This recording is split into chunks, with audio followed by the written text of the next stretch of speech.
to say, oh, no, I'm not creating those thoughts. Like all of these external things have created my mood is a much easier thing than taking accountability for being in a pissy mood. Hey there, I'm Matt Diavella, and welcome to my short form podcast, 3 Rules.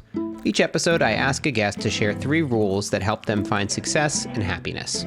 Today, I'm joined by Eamon Bec, entrepreneurs, YouTubers, and van life pioneers who have built a global community by sharing their adventures on the road. From converting camper vans to launching a successful tea company, they've mastered the art of seamlessly integrating their passions into their life and bringing their audience along for the ride. Let's jump into these 3 rules. What's rule number 1? Rule number 1 is happiness is a choice. And I think it's important to preface this with it's our rule and how we live. And I know that as I say that, it can be really triggering for people. I first learned about it from Mo Godditt's book, Solve for Happy. And he said after he made that statement on his Kindle analytics, he can see that 80% of people drop off. So people don't want to hear it and they don't want to know that they can make the choice to stop being unhappy, which is another way of saying the same thing. So we've really dove into this world, and I would just invite people to, maybe it doesn't resonate with them right now. Maybe they're in a place where things are really hard and it feels like that isn't a choice that they could make. But I just invite them to keep it as a possibility, put it in the back of their brain, and maybe one day the things we're about to say will resonate. Yeah, we've talked about this a lot on our show, it is triggering for people. And even though we're leading this off with our rule as rule number 1, we still remind each other constantly. Yes. Right? I'll be in just a crappy mood and she'll be like, happiness is a choice. And I'm like, you don't want to hear it in that moment either. You're like, no, this happened today, happened today, and I'm pissed because of this and this person.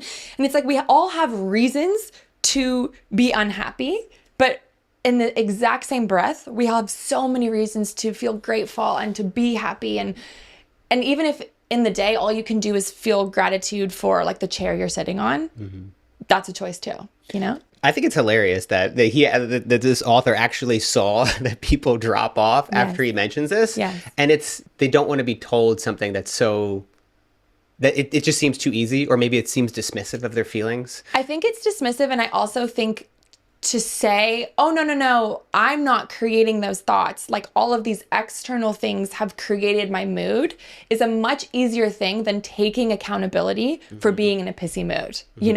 We have that choice. And I think that's what's triggering for people is they're like, no, you don't know what I'm going through. And it's well, you don't know what I'm going through or but people look at an author or YouTuber as this high horse, right? But we're all just living a normal life. Yeah. Sure, some people have a deeper pocket to use money, and money is great. Yeah. But we're all feeling emotions, we're all dealing with stress, we're all humans, right? Yeah. Where does venting come in? Because I like to vent. How do you balance that? Maybe being able to vent, talk about challenges that you're going through. Totally. Without being complaining. Without complaining, but then also not going to the other end and being toxic positive where everything is great. You have no reason to complain. Yeah. I think it's all about how long we stay in that feeling. So you need to vent. You need to get it off your chest. You need to move through the emotion. And then you have to say, okay, I've let it out and I'm going to choose to feel differently. I also heard if you look at animals, they physically shake it off. If a deer is being chased by a lion, they will literally shake themselves out of fright. And I think movement is such an important part of that, or even just physically shaking or taking a deep breath. Or venting, and maybe vent in this a little case. bit. Yeah. But it's about not dwelling and hanging on to that. And I think it's really interesting when you hang out with people that love talking about negative things. It's very addicting. It is, isn't and it? It's their identity, and they want to dive into people's drama and almost talk shit, right? Yeah, and it does. Negativity has a way of kind of bleeding into every conversation. If one person's negative, it's very hard for the other person in the conversation to keep it positive. Yes. It's it brings the whole conversation and energy down. Exactly. It's funny because you're trying to bring the energy up, but you're bringing it down because you're not meeting that person with where they're at, essentially. And it's a way to bond, is to be like, oh, this happened. And then your bestie's like, no, my day was even more shit. And it's this weird bonding that happens over negativity. So yeah, I think venting fits in just lessening the time or like allowing that to happen and then recognize I don't want to get stuck in that pattern. Because once you do the pattern of venting, if the next day you vent again and the next day you vent again, it's like then you become a venter. Yeah. You know, then it becomes your personality to be negative. But if you have the vent, you like shake it off, like get it out of your system, and then you're back to, you know, having gratitude thoughts and elevated emotions. That's your personality. I think kids are such a good example of this too. Like, you know, Frankie could be sitting on the ground looking at a stone and it could bring her so much joy. And just bringing it back to that micro level sometimes is so key. Going out and just staring at a tree or a leaf or the water flow down a river. She's also not afraid to express like her venting, right? So she'll scream and she lets out her energy, but then within minutes she can be really happy. Yeah. So there's so much to learn by having a kid where you're like, okay, like feel the emotion, let it out, and then kind of recalibrate. I think you're right. Like it's some things that you just have to go through, but then there's always a turning point where you're like, okay, like how many days am I gonna allow myself to feel like this? Yes. Before you start to change and start to try even in small ways, like you said, exercise, small habits that can help you to start to have more positive thoughts rather than negative thoughts. An exercise I love is this neuroscientist said when you wake up in the morning, before you're even conscious that you're Matt Diavella living in this body, just have gratitude for your pillow, your bed, and the comforter. Just try it. And it just sets the tone of gratitude. It's like the smallest little thing. But if you do that, you'll catch yourself like midday just feeling a little bit of gratitude. So it's small. It's really small. But it's a choice we can make. Or you can catch yourself saying like, there I am. I'm thinking negative again. And this happens to me all the time. Like I'm in the negative thought pattern. Oh, the video's not doing well. Oh, la, la, nobody cares about it. Like it's all going away. You know, and it's like, whoa, Bec, you're having that thought. Okay, you've had it. It's done. Let's just choose, like, I have gratitude for everyone who did watch. And it's a simple switch. I love that you said that this morning. Yeah. You know, our video is 10 of 10. That's cool. But she's like, well, 80,000 people watched. Like, that's incredible. You can choose to be like, oh, normally 200,000 people have. And so I'm in fear that everything's going away. Or whatever the fear is at the deep. Or you can say, wow, 80,000 people spent the time. Like, I'm so grateful for them. Yeah. How beautiful is that? Yeah. And people watching, like, they don't have a lot of sympathy for people who get lots of views on their videos. But it's like the hedonic treadmill. So this is true for people who are YouTubers and they upload a video and they normally get 1,000 views. But this video they uploaded has 200 views. And so now they're like, oh my God, this is it. Like, nobody's going to watch my shit again. But I think it's maybe coming back to, like, the intentions and why you decided to do it in the first place. Let's move on to rule number 2. So rule number 2 is back yourself into a corner. We chose this because it's something we've naturally done basically our entire relationship of just saying things out loud, saying, you know, we're going to Australia this year. And we didn't book a flight. We didn't look into details. We didn't clear our calendar. We just started saying that. And eventually your community, your people around you start going, so when are you going to Australia? Well, I'm going January. Okay, cool. And we've just constantly done that. And it's such a great way for people to keep you accountable. I want to also preface, though, it's not about just talking the talk and saying things. You need to action it. But we use that as a superpower in a sense of, you know, it's a form of manifestation. Yeah, like we've backed ourselves into the corner because we've told so many people we're starting a tea company. And it's like, okay, like what tea are you going to sell? And then all of a sudden it's almost like working backwards to get the thing done. We've never been like this is the business plan. This is like the next step, because I think we'd talk ourselves out of everything we've ever done.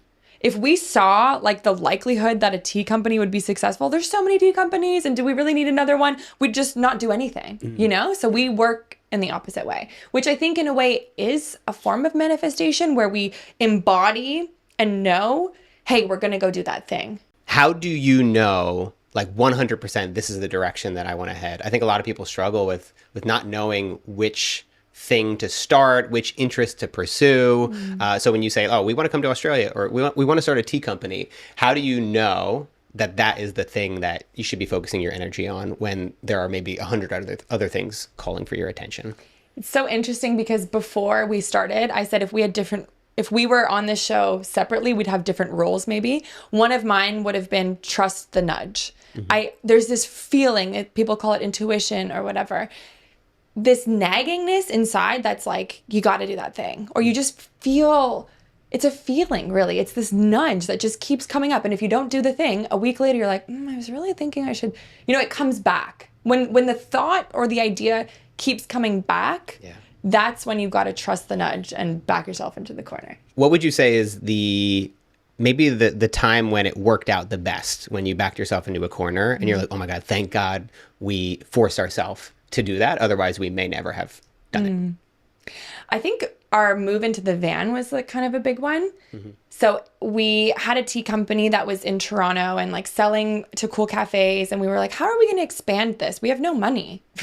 Like we should go to Vancouver and these other like cool places to try to sell. But like we can't afford an Airbnb and the flights and stuff. A car rental and accommodation and... So Eamon just like threw out the idea of a van, and within like a week, we'd purchased this van. We were renovating the van, and it just... I'll never forget. We were just about to buy it. It was like $10,000 van, and I'm like holding the paper, and I looked at you, and I'm like, "Do you want to choose the adventure?" Yeah, because this was a lease. Yeah, we were gonna lease an apartment or choose the van. Yeah, and we just decided the van, and we just backed ourselves into the corner of we're gonna figure out how to build a home in this van. Nobody was doing it at the time. At least what year on was social this? media.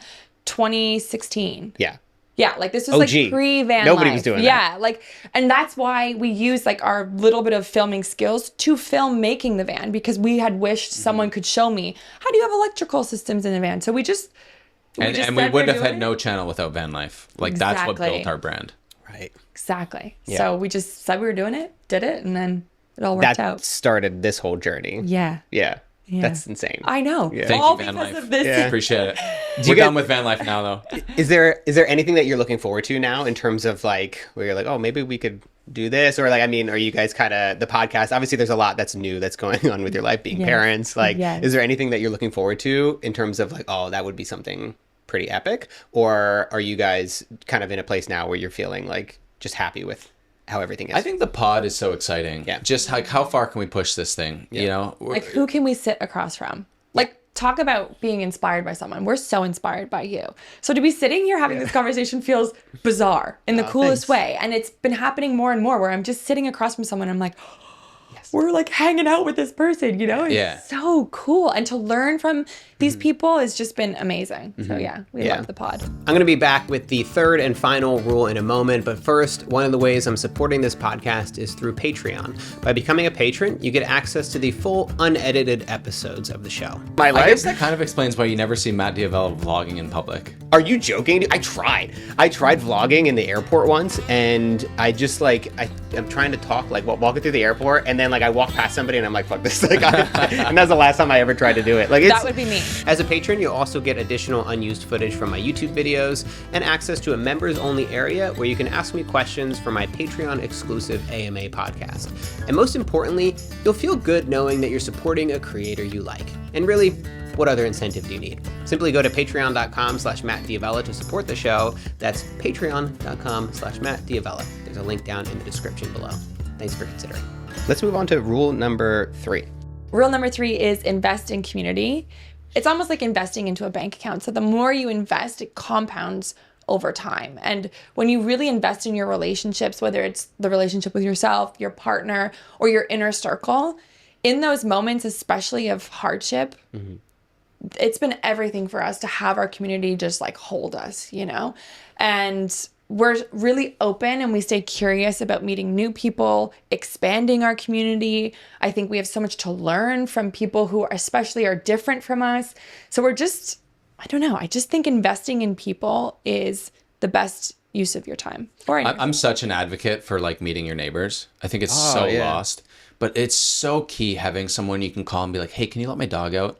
Hey, can you shovel my driveway? Like those little things, you can rely on each other. It makes life so much more enjoyable. True. And it doesn't need to be a deep relationship. Yes. It doesn't need to be, tell me all your darkest secrets. It can be like, hey, Tony, how are you doing? Yeah. I'm so bad at that, dude. I'm like the guy that like I'm very like introverted and like a bit socially awkward at times. And so if I'm like at the door, I'm about to leave my house and I hear that my neighbor just left, I'm like, I think I'll wait a couple minutes. I'll wait until that person. Yeah. I just like, because do you know their name? Oh no, I mean our neighbors now, they're incredible. We dope. love all of our neighbors. I'm just saying, like, in general, like, actually, like, in this studio that I have now, like, that's something that I get quite anxious about, where I'm like, oh my God, like, am I going to run into them? Am I going to have a conversation with a stranger today? Wow. I think that's just, like, part of my, like, anxiousness and social aversion. It's never I'm the same, don't worry. Yeah. But my partner is the opposite. So Yes. he's always like, you're so introverted. You're so introverted. I'm like, we've been with people for 300 days of this year. I love people. I just also need a little chill time. Whereas Eamon is the ultimate extrovert. Yeah, I get energy from people. Yeah. If somebody was going to try to build a community for themselves, or if there's somebody like me who is a bit socially anxious and is even nervous to meet their neighbors, like, what are some of the steps that they can take to build up a community? I love that because I think it goes back to me saying, like, investing into the bank account compounds over time. I think people think, okay, I need to have that meaningful conversation today and have a best friend tomorrow. It's like, it takes time. And we were just in Hawaii and everyone we met were like, wow, your community's so beautiful here. They kind of build their own families because often they move from mainland. And it's like, yeah, but it took us time. It takes time. So I think starting with hello. What's your name to my neighbor, or something simple like that, or just reaching out. I've also noticed within the creator space, and when we, have said, oh my God, we'd love to have you on the podcast. They're like, oh my God, I can't believe I'm hearing from you. And I'm like, I can't believe you've responded. It's like, we all kind of want to connect. And it's the same thing in everyday life. Like, people want to just connect, but we're all afraid to do it. So if you know that the person on the other side also wants to connect, but they're a little afraid and that's why they haven't said hi, just say hi. I don't know if that's helpful. Hi, and then, like, there's little questions that can make conversation a lot easier. Something like, what's something you're excited about this week, rather than what do you do for work? It's just much more interesting of a question. If they want to tell you what they're do for work, they're going to answer with that. But little things like that have helped me kind of connect with people a lot more. I love that. That's such a good one. Yeah, and then also, I'm big into just, like, FaceTiming. Right? I really can't stand planning a FaceTime. It just seems so brutal. Like, I'm not into a calendar anyway.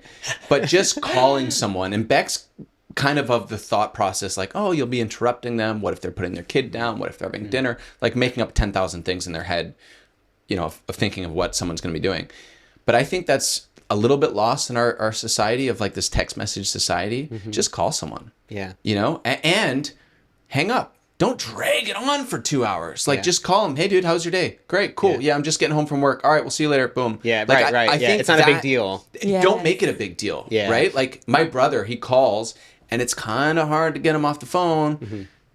Let's call multiple times a day, but not for 2 hours. Yeah. I think it's about finding your people too, that get you and understand you. Yeah. My one buddy, Josh, who lives in Melbourne, like, we have a FaceTime relationship. So, like, anytime, like, a call will come through, it'll 100% be a FaceTime. And which is kind of fun because, like, we catch each other in between, like, doing certain tasks, like walking to the gym or in the middle of a work project. And I think, when you do have that kind of, like, open trust in a relationship, it's a little bit easier to just, like, so he probably initiated that. 100% he did it. Yeah.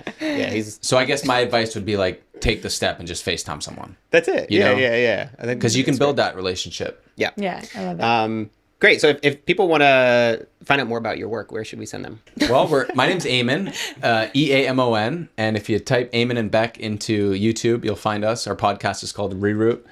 And Instagram's Eamon and Bec. And yeah, we're just really excited about this next chapter of podcasts. And our tea company is Habit, at Drink Habit. We'd love you to follow that as well. We're posting some cool content there. Amazing. Well, thank you guys so much for coming on the show. Thank you, Matt. Dream come true. If you want to get these rules summarized into a weekly newsletter, you can subscribe at mattdiavella.com/3rules. Thanks so much to Eamon and Bec for joining me. Check out the links in the description to learn more about their work.